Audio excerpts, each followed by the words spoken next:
bambulke, takže sa nebudeme baviť. Monika, bol ten Jozef pedofil?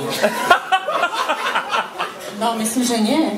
Teda aspoň ja nie som jeho obeťou. Aha, v tej krabici si bola dlho zavretá. No, niekoľkokrát. Ale ty si mala dokonca vlastného šoféra, že vraj ako decko.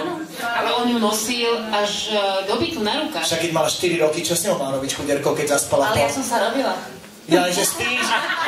Ja, že inak si sa robila, že pre Boha, Monika. Ale ja som počula, že väčšinou decka si pamätajú svoje traumy, takže podľa mňa... Čo si pamätá, Zuzka? Ktorú traumu z detstva? Ja si pamätám. Mne sa dopáčilo napríklad na Monike, že ona sa z nej nikdy nestala ani narkomanka, ani alkoholička. Lebo keď si to vieš... Ja, no v Holandsku. Ivetka, ty si z nich podľa mňa najinteligentnejšia. Však ja som si to prečítal, ty si zázračná. Od 5 si chodila na výtvarnú, potom si skončila na vysokej škole bez problémov, cena rektora. No mne sa tešili, že som ju skončil. Kto si to čítal? No v živote. Ja? Vieš čo, ja neznášam, že pantomímu.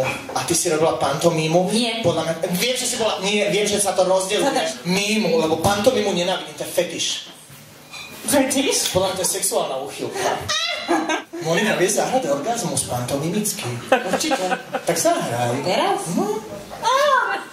A ozaj, a doma si niekedy zahrala orgazmus mužovi?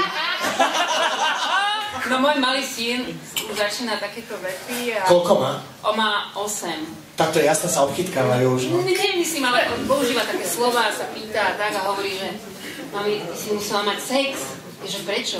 No, lebo som sa narodil. A hovorí, aj moja babička musela mať sex. Aj tá materka musela mať sex. A prababička, aj tieto Karol mal sex.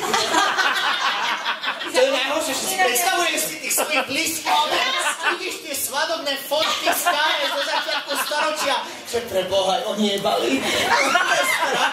Toto som čítal, že si mali jednu izbu veľmi dlho. Počujete,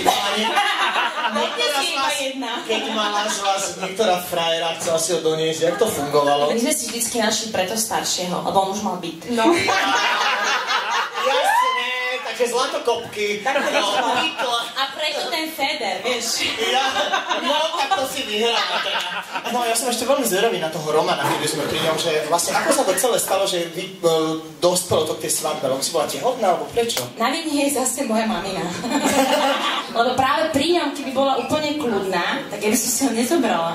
Ale tým, že reagovala, že nerob to, tak ja som to just urobila.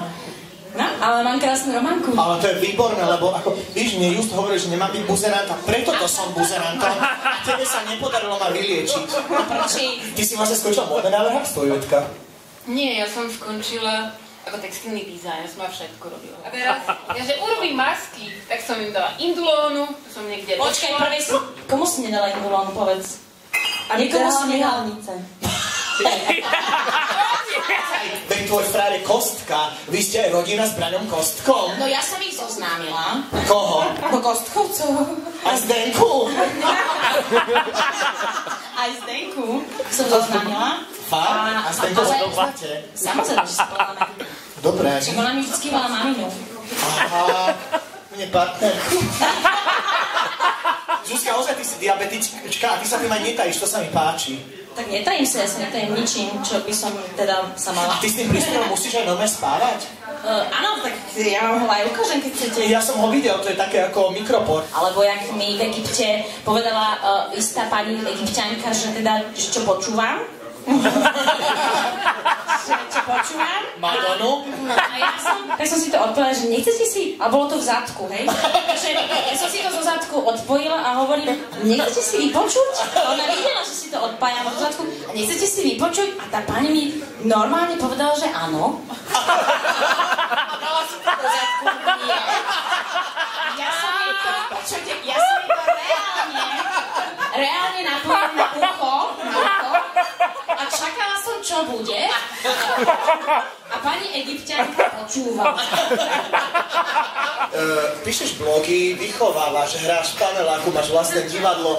Čo ty nerobíš vlastne? Nevyzliekam sa. Dobre, nevyzliekaš. Vieš, čo nerobím? No všetko ostatné robí moja sestra, jedna je druhá, takže v divadle dva. Iveta sa vyzlieka. Monika robí. Ja už nie je jasné, z čoho žije Monika v zahraničí. Ja dostávam kostým zo starobinca. Čo už akože deti a ujovia presrali a prešťali, tak to ti dajú. Myslím, že dáme to do troch bodí, už to neviem mysleť. No, iné to pretre a hráme v tom kozičku a zajde. Pozor, oni to dávajú na ale my tam dávame také veci, ktoré budú zaujímavé. Toto nebolo zaujímavé.